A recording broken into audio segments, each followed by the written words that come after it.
Okay, so welcome along, everyone. I think we should get started. It's right on 12 o'clock. Thank you for coming along. So this is our week 6 Q and A. My name's Kerry, and we are going to get started. So just to begin, I would like to acknowledge the Turrbal and Yagara as the First Nations owners of the lands where QT now stands. We pay respect to their elders' laws, customs, and creation spirits. We recognise these lands have always been places of teaching, research, and learning. QT acknowledges the important role Aboriginal and Torres Strait Islander people play within the QT community. All right, so just a quick bit of housekeeping this afternoon, I should say, and we have a guest speaker, which we will be listening to. Professor Yatnan is a prolific publisher, so he has some really great things to share with us, which will be good, and we'll have plenty of time for questions and discussion as well. So just very quickly, let's recap. Do you remember what happened in week 1? It was a little while ago, wasn't it? But one of the things that we really stressed in week 1 was of the fact that successful academic writers write, they read, they make writing social, and they persist. So that is why I'm going to be a broken record about this, but this is why the peer feedback groups are such an important part of the module. So what I really am hoping is that everybody is engaging with their peer feedback groups and seeking feedback on your literature reviews. Let's have a look. I feel that if you don't take advantage of this opportunity, you will regret it down the track, even if you don't have what you think is a full draft. You know, it's okay. Those in progress drafts are really a great time to get feedback anyway. So please do your best to check in with your peer feedback group and work out a way that suits for everybody to receive some feedback on their lit reviews. We don't have any more peer feedback activities next week or the following week, so week 7 and 8. So there's plenty of time. Don't feel under pressure. Just work together just to make sure that everybody gets at least 1 or 2 lots of feedback within your group. Remember, I suggested previously potentially to pair up or get into trios. That's often a really good way to make sure everybody gets some kind of feedback that they're seeking. Also, a really good time to remind everybody that we, of course, expect everyone to comply with the Australian Code of Responsible Conduct of Research. So that means not sharing anything that somebody else uploads or downloads for you to give feedback on, and, you know, not taking any of that research as well, of course. So something that everyone would be well aware of is the importance of research integrity. I'll put that code, the link to the code in the chat actually, and I'll also remember to pop it into our wrap up on Friday. Okay. So, and I think really the last kind of reminder from me at this stage is just keep your eye on your goals. You know, this, the publication you're working towards will be something that's going to make you feel really proud, of course. So, you know, keep that motivation going. Try to aim for 1 focused writing session with no distractions each day if you can. Obviously, there will be days where it's almost impossible. So, you know your own schedules and what you can do. Keep reflecting as well on those writing practices. We can always improve them over time. And as I keep saying, take this opportunity to seek feedback. One of the activities this week is just sharing and testing your so what with friends and family. So I hope you've been able to do that, or you're planning to do that. We did something similar to this a couple of weeks ago where you tested your argument out. So really the same kind of thing, where, you know, these aren't necessarily people who are experts in your field, but this is why it's good to test it out on them and test out whether they think your claims for significance are where they need to be. And just quickly too, remember also in week 1, we had that 12-week calendar for planning your article writing. Maybe it's time to go in and double check that one as well. You might need to make some revisions to that, which is fine. Things change. Maybe you're further ahead than you expected. That could be another reason to revise there. All right, so before we listen to our guest speaker, I'm happy if anyone has any comments, any questions, anything in general that you'd like to talk about before we get into it.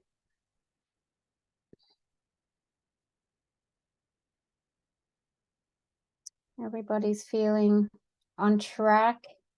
You can give me a thumbs up if you feel like you'd like to just go ahead with our guest speaker, or you can pop something in the chat if you're not keen on turning on your mic. What do you think? Happy to just go ahead? Yep. Happy to keep going. Okay, excellent. No problems. All right, so just bear with me for 1 second.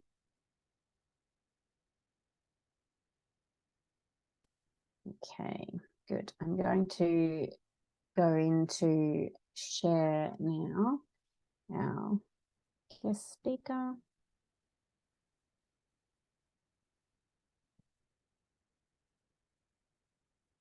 Okay, so, actually, no, I don't want to do that yet.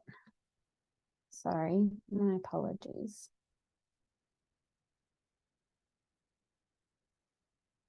Jump too early. All right, let me quickly tell you about our guest speaker. So S.C. Utnan, from my count, he has around 70 publications. Field of study is laser physics, as you can see there.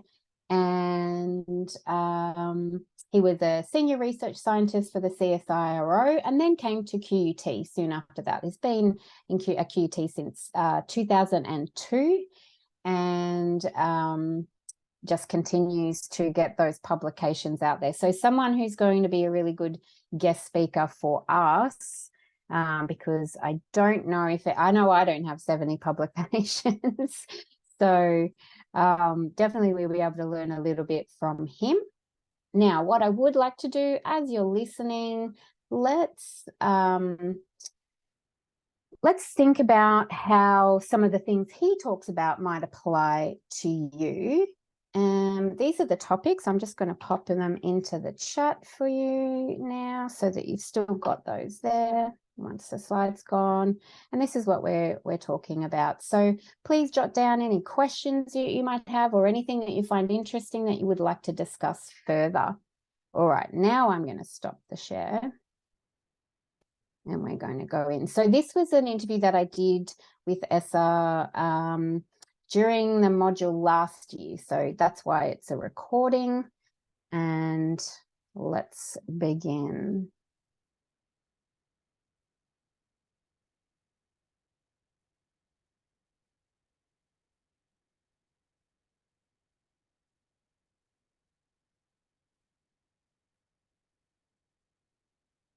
Okay. Sorry, it starts with a big picture of me, but it'll go straight to him. All right, let's go. Thank you, Kerry. Hopefully you can hear me. Thanks for the very glowing introduction. I don't know if that's that deserved, but anyway, I hope I can answer some questions and give some insight about this whole idea of trying to write research papers.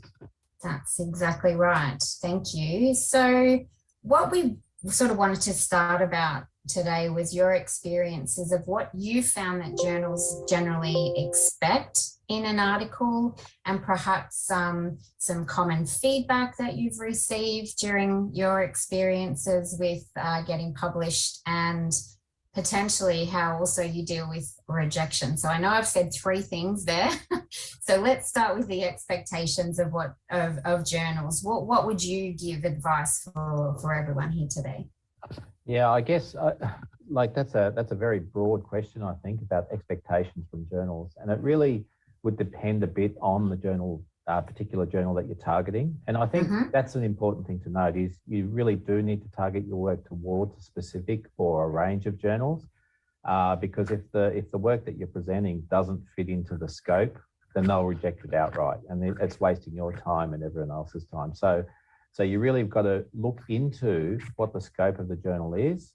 If you've got colleagues that are working in that space, or your supervisor has published in that space before, seek their advice as to what range of journals they think is appropriate for that particular bit of work.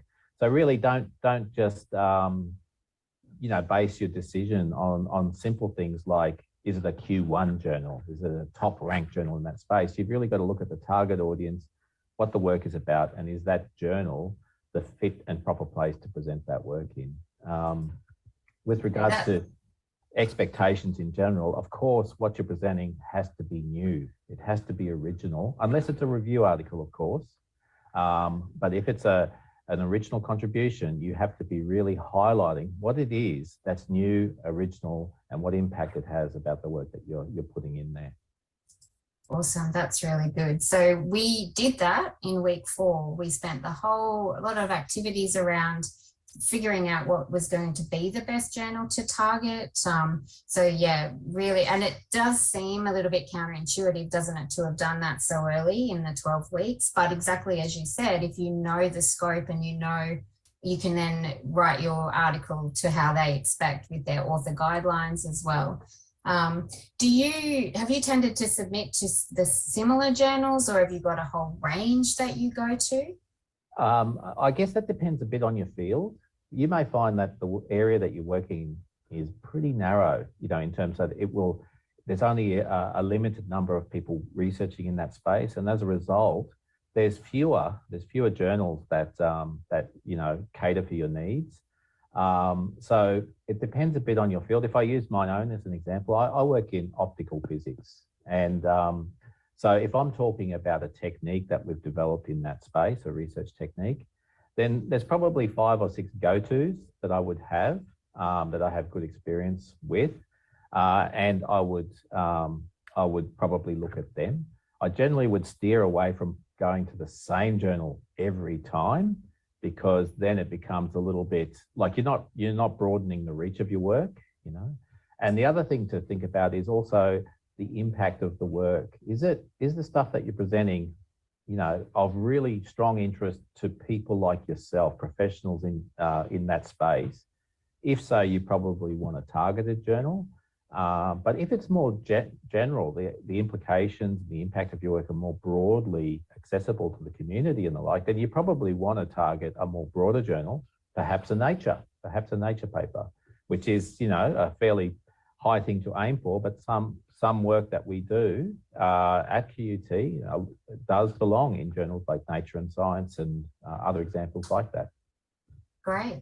That's good advice. So when you get feedback from reviewers for an article that you've submitted, do you find that the advice, do you tend to agree with it and then use that to improve the article, or would you potentially think, okay, maybe I need to submit to another one instead?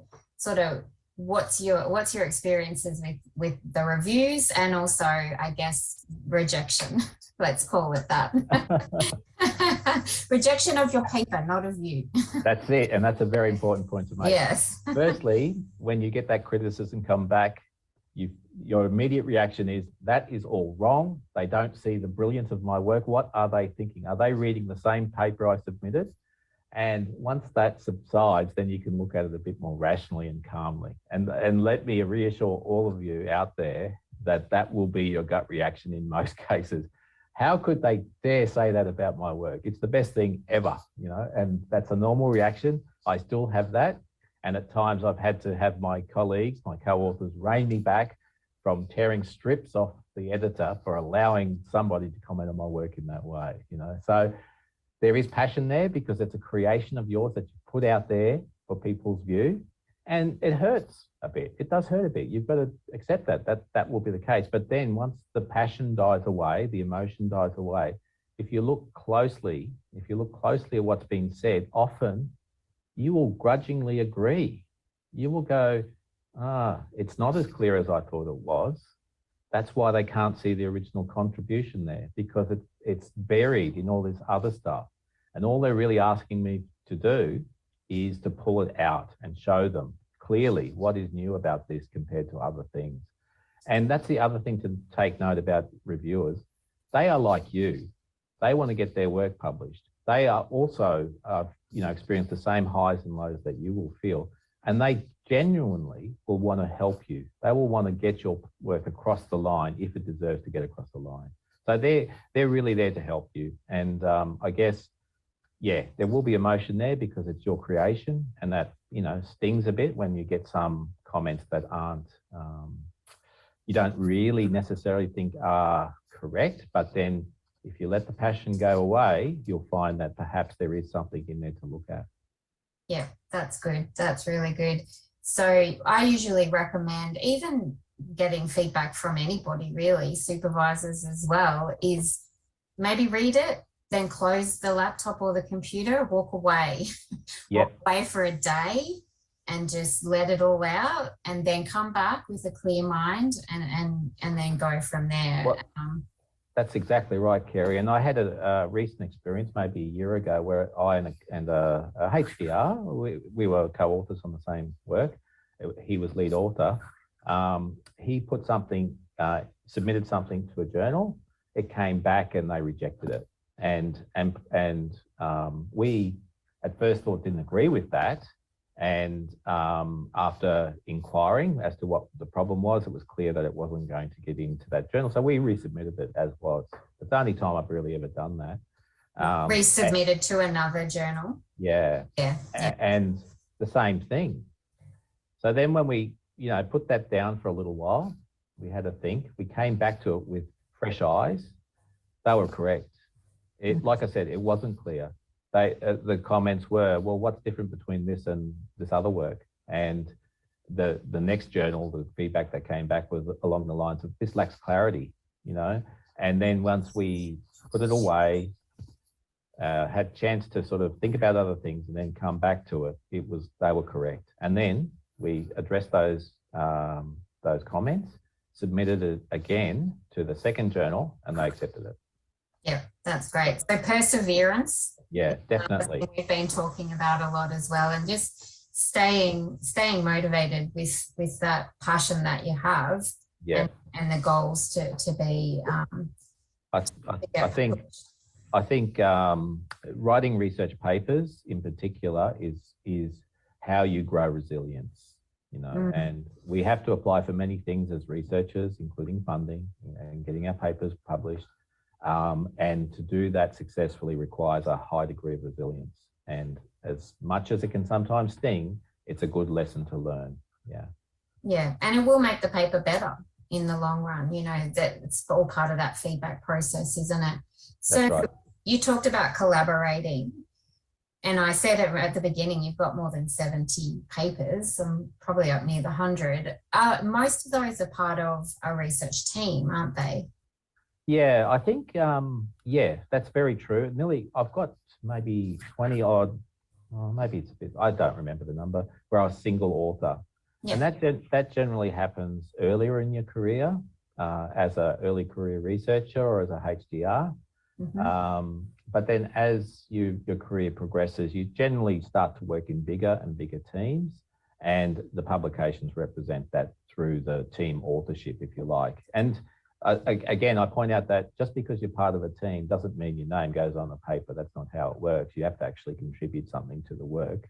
But yes, they are collaborations, and you'll find, again, as you progress, that those collaborations become more and more extensive. So as a high degree researcher, you probably collaborate with your supervisors and a few others, so it's a smaller team, but then as you progress, you'll find that you're working with researchers from other places and other individuals who also get to be part of that work.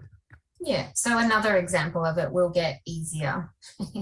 The more experience that you have, yeah, you're learning how to write the journal articles and what you need to do, and then it won't just all be you having to do all of it. So just one sort of, yeah, you go. Sorry, I don't mean to interrupt, Kerry, No. but just going about the experience, one thing I was going to point out when I knew that you'd invited me to this session was that no one is born gifted to do this stuff. It is all about experience. It gets easier because you've got the experience. So it just takes time. You've got to be patient with yourself and with the process, and ultimately you gain the skills and you know what to do, and it becomes quicker and more straightforward because you've been through the hoops many, many times before. It's like muscle memory. You kind of get to that point. Yeah, that's great. Just so one more question around the articles themselves. We were wondering, what's your bit that you like writing the most within the article? Is it the results and the discussion? Is that the bit, or do you like that final recommendations, or do you like the lit review? I think it depends a little bit on how close I am to the work. So I actually nowadays, I'm typically not the lead author. I contribute, but I'm not the lead author.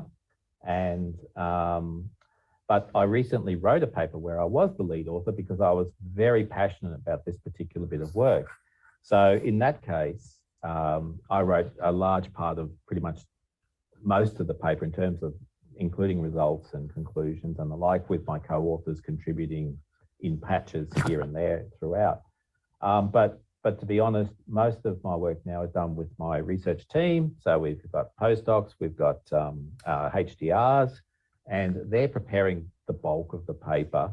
I guess where I can add some input into that for them is really in the abstract and introduction sections.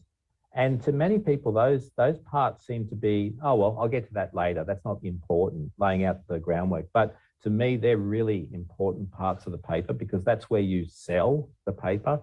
You have to establish what the problem is, why it's important, and how your work addresses that problem. And that's all done in the intro and the abstract.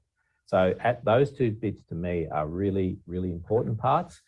And you could ask some of my HDRs and they'll probably agree in that I will labor over the edits on those sections of the paper quite a lot. And typically the HDRs that have done the experiments and they've come up with the concepts and have done the hard work, they will write the remaining part of the paper with my input through editing and the like. So that again is a bit of a progression as your research career develops down the path.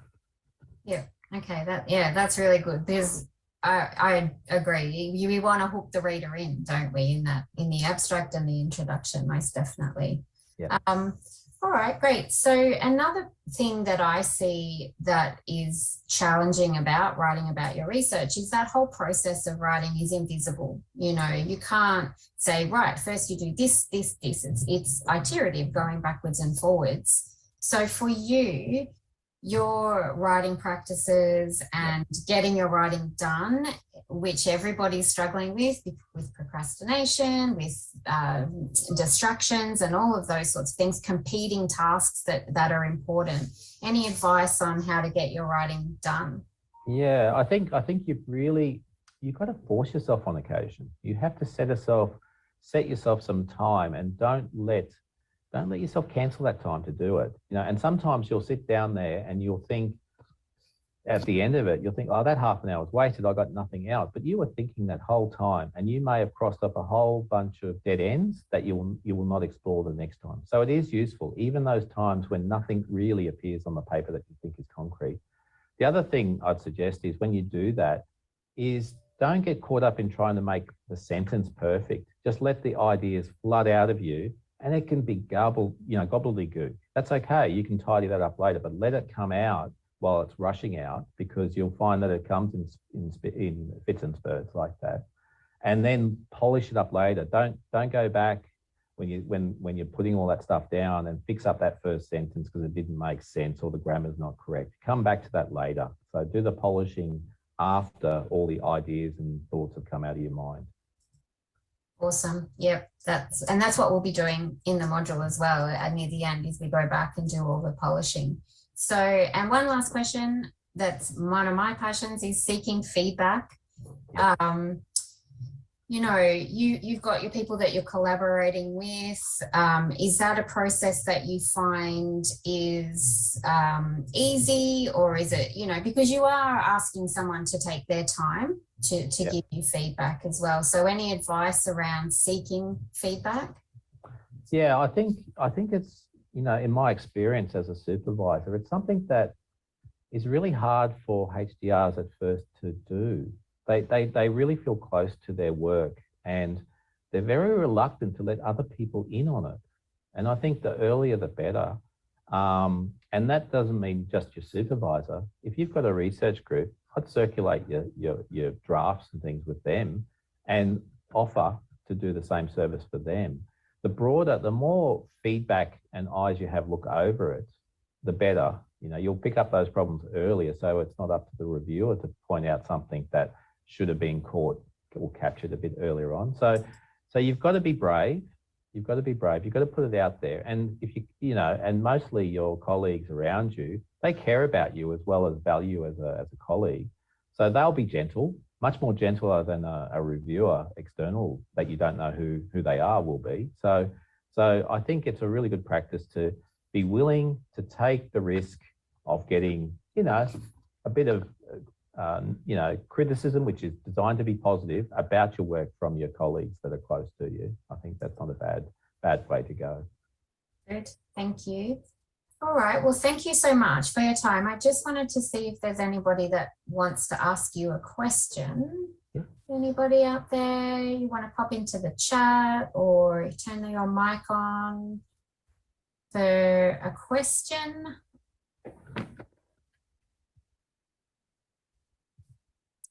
I had my mic was on that whole time. Yes, it was. I think we would have told you if it wasn't. No, it looks like everybody's just in awe right now and thinking, wow, I can't wait till that's me and I'm so, you know, laid back about the whole thing. Like I said, there's a lot. It's hard work, absolutely. It is hard work. Be persistent, be brave, and you know, you'll get there. You will get there. Just trust in yourself. Eric has asked, first drafts, how soon should we share it? As soon as possible. I think that as soon as you think there's enough for somebody else to make sense of it. So I guess with some of the advice I've given to, you know, the HDRs I've worked with, is you don't need to flesh out the intro. You don't need to flesh out all of that stuff. Put your results down. And so just recently, one of my HDRs came to me and gave me 2 pages. There's some graphs and some dot point summaries. And I said, there's your thesis. Just flesh it out. That's a thesis right there. So it doesn't have to be too much, but it has to tell a compelling story. So if there's enough to go on, it could be really brief. So I would focus on that result bit. What have you found? And what does the data, how does the data support that? Give that to somebody with a few words around that and say, what do you think? How's that sound to you? And then it grows from there. Yeah, that's really good advice. That's what we're working on at the moment is the data and the interpretation. We've just got one more question here. Is there more chance of getting published with co-authors as opposed to a single author? What would you think? In my experience, it doesn't matter. The work stands for itself. I'll be honest with you. When I get asked to review, I don't even look at the author's name. I don't even look. I just look at what they're telling me. And then it's later I go back and go, oh, I wonder where they're from, you know, and I wonder who's on that paper. Because to be honest, it should be that way. That is the way that review should happen. It shouldn't depend on who that person is, who they work with, because that's sort of like that old boys network that we're trying to get away from. So I think the work should stand on its own, on its own legs, without needing to look and consider who the authors are. Yeah, I think the idea of collaborating means there's just a little bit less work to do, I suppose, but you know, because everybody's contributing to the writing and the thinking around it. But yeah, it shouldn't really matter. Kerry, I just noticed in the chat there was a question about co-authors adding them late. I think that's a really good question in that authorship is one of the most sensitive topics that any researcher will face throughout their career, at any point in their career. And to me, the way to deal with that is to have those conversations on day one. So if you've just started a PhD or a master's, when you get into the office with your supervisory team, you need to have that discussion then and there. How does authorship work within this group? You know, is there an expectation that everyone gets put on even if they do no work? And you know, and that's not, in my view, a correct approach, because we do have guidelines, which Kerry, I'm sure you've gone through with the group. But you need to understand what's their view on that, because I have had to deal with situations, not within my own team, but as a director of research training for a faculty, where I've had to go and intervene when there's been a dispute about authorship between a HDR and a supervisor. And that's really messy, and it shouldn't have got to that.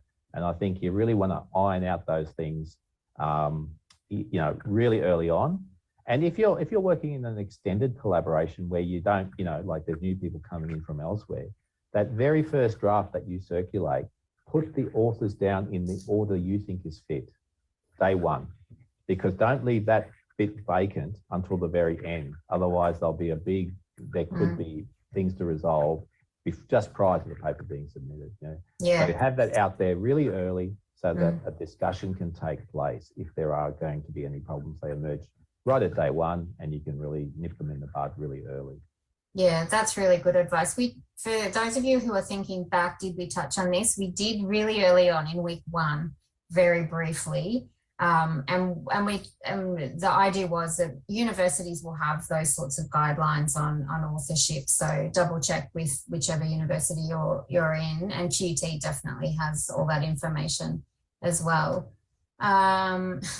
Lee Jun has a really good question. How do you generate brilliant ideas and turn them into fruitful arguments that are suitable for publishable papers? How do you get those brilliant ideas down on paper? That's the $1 million question, isn't it? Right. So I guess this is why we collaborate.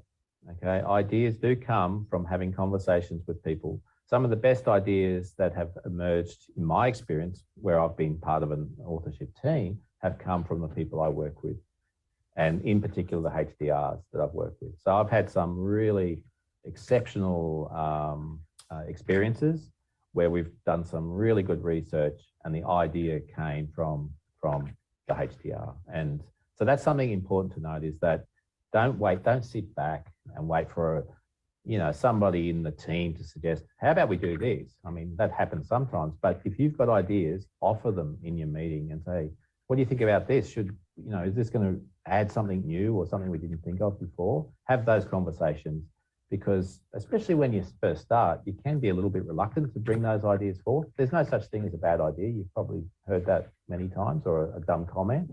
Just throw it out there. That's what I mean. Be brave and, be resilient, be persistent with that. Yeah, that's good advice for sure. Well, anybody else got a question?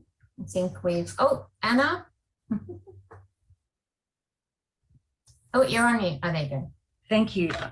Hi, I actually prefer to talk rather than type my question. Actually, I just thought of something as you were talking about generating ideas. One of the modules I'm teaching actually next semester is on collaboration and communication in research. And what I find is a number of the students kind of think about, some of them say, I prefer to work on my own. I don't, and it's almost like they see the idea of collaborating with other teams, whether it's multidisciplinary, or international level, whatever it is.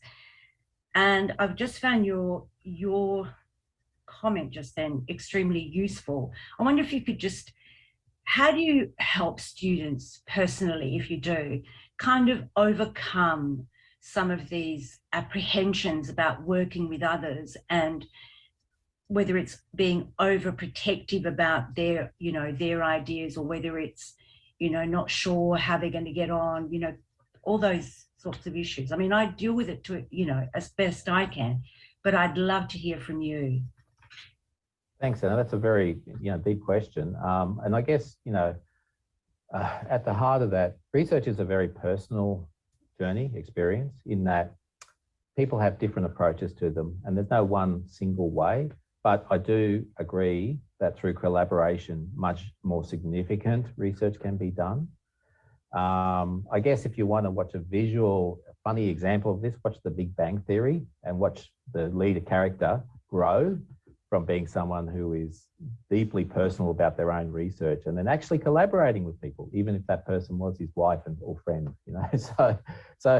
So I think ultimately, yes, you're absolutely right. I think collaboration leads to bigger and better outcomes, but that doesn't mean that own, research done by that one individual by themselves is less significant. I think for some, it's a growth experience. They've got to grow from that. And then when they're comfortable, reach out for those collaborative experiences. But you've got to think beyond the paper. You've got to think beyond of what you're currently doing. Ultimately, people will want to develop their careers. It's very hard to develop a career when you're just working by yourself, because you're not making contacts, you're not reaching out, and people don't get to know you as well. So it's through those collaborations that people get to know who you are, especially when you're trying to create a presence of being an authority in the field. So yeah, because I guess one of the areas we look at is transdisciplinary research, and that obviously is working with a lot of others. No, you've given me some good ideas to add to my revisions. Thank you very much. Thanks. Happy to help. Thanks, Anna. All right, well, we might let you go. Thank you so much, Essa, for coming along. And it's been through the chat. Yeah, we've got everybody saying many thanks. Oh, that's great. Thank you for the invitation. It's been a pleasure to be here. And if there are further questions, I'm happy to, if they come in the chat, I can try and address them. There's just later on. Two that quick. I know you do have to go. How do you help your HDRs choose their journals? Yep. Yeah, we'll just go with that one. Yeah. Okay. So again, the first thing we have to look at is the scope of the work. Is this a broad piece of work that applies to more than people interested in optical physics? Does it have implications such as, an example of that would be, we create sensor systems. Can we detect pollutants in the environment? If we can do that, and if that's a big thing, a big part of that research, then we would look for a broader journal that deals with that, or that caters for those people interested in things that can help environmental problems. If it's more about let's create a laser system, that's generally more of interest to a much narrower group of people. So then I would steer the HDR towards those more focused journals. And often I would be asked by them, well, what journals do you think then? I'd go, well, to me, these are the ones that seem most relevant, but don't just go with that. Have a look, go online, go check out what else is out there that caters for that particular style of work. And that does mean going out and looking through the scope of those different journals and understanding what that journal is about. Yeah, good advice. All right. Well, thank you again for coming, and we'll let you go. Okay. Thanks, Gary. Thanks. See you. Bye.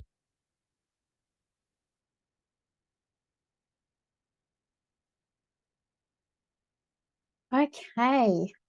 Excellent.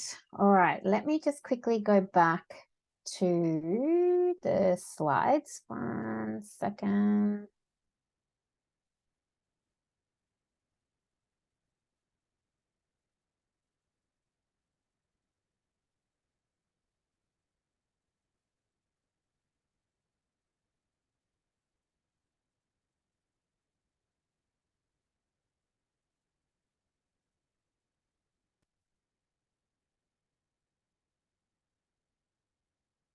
Okay, good. All right, so what did you think about Professor Yartnan's comments and advice? Yep, go ahead. Thanks, Helly. Yeah, look, I thought it was really useful. and very practical. Mm. So yeah, everything that he spoke about. And I think it helped having the students ask those particular questions. Yeah, for sure, for sure. There were some good questions in there. Yeah.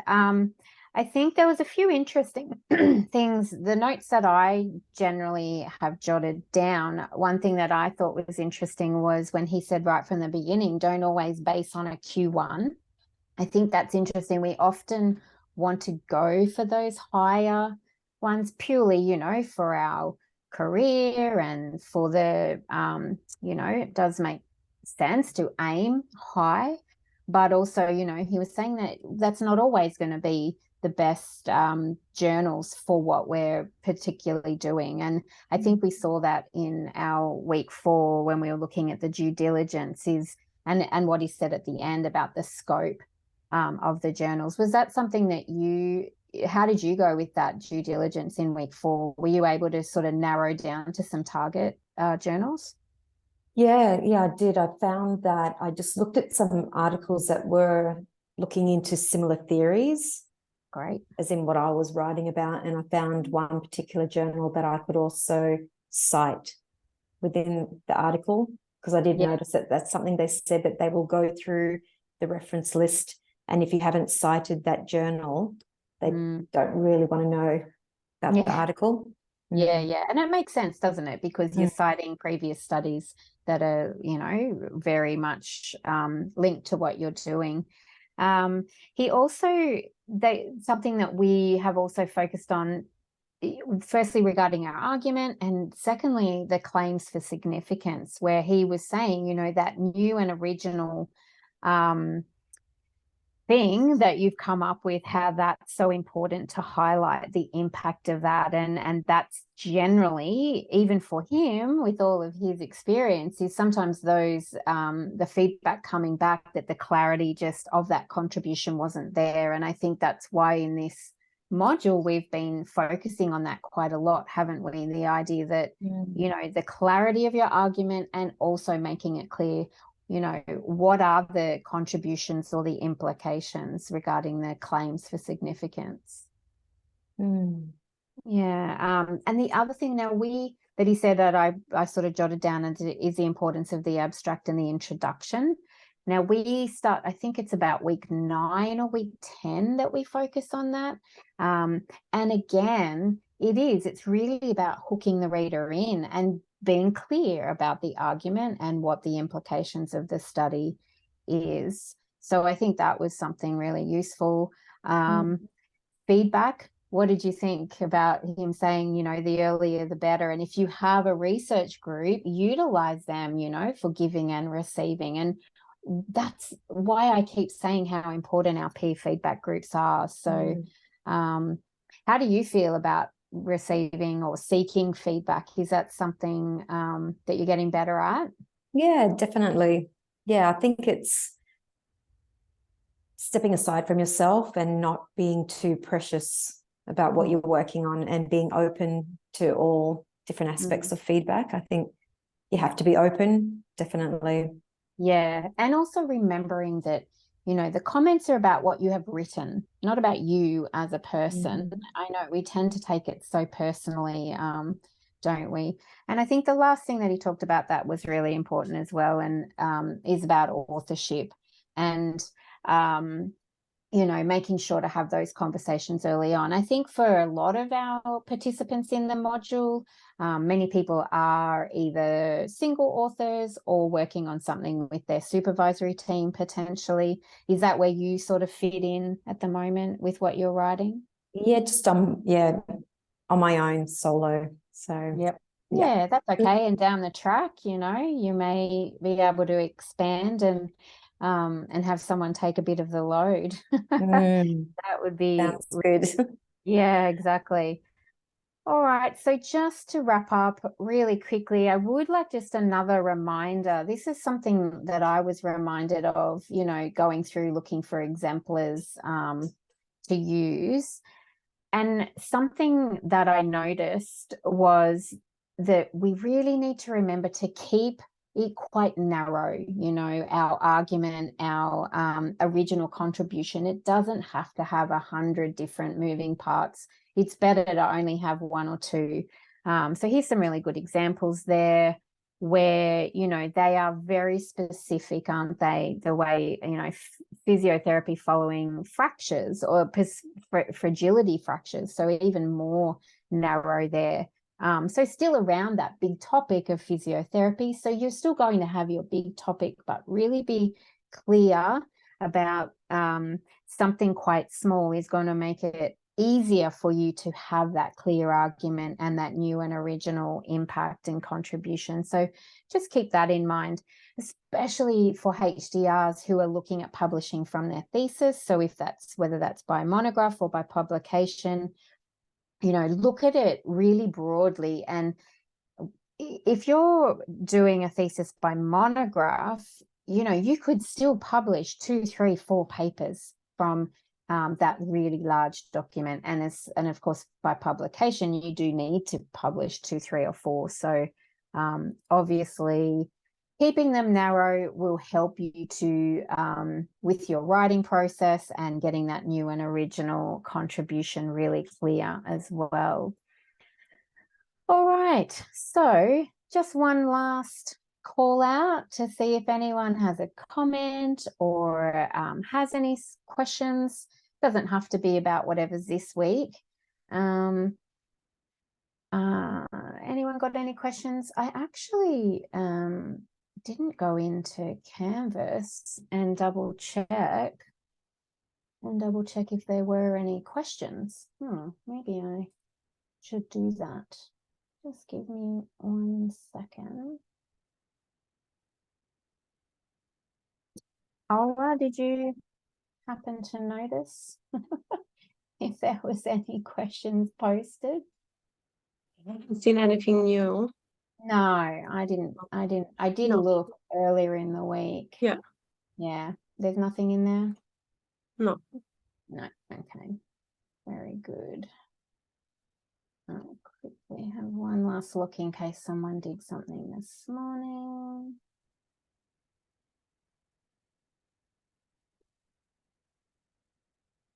Nope, all empty. All right, well, that must mean everyone's going swimmingly. Oh, Helly, yes, you have a question? No, I'm all good.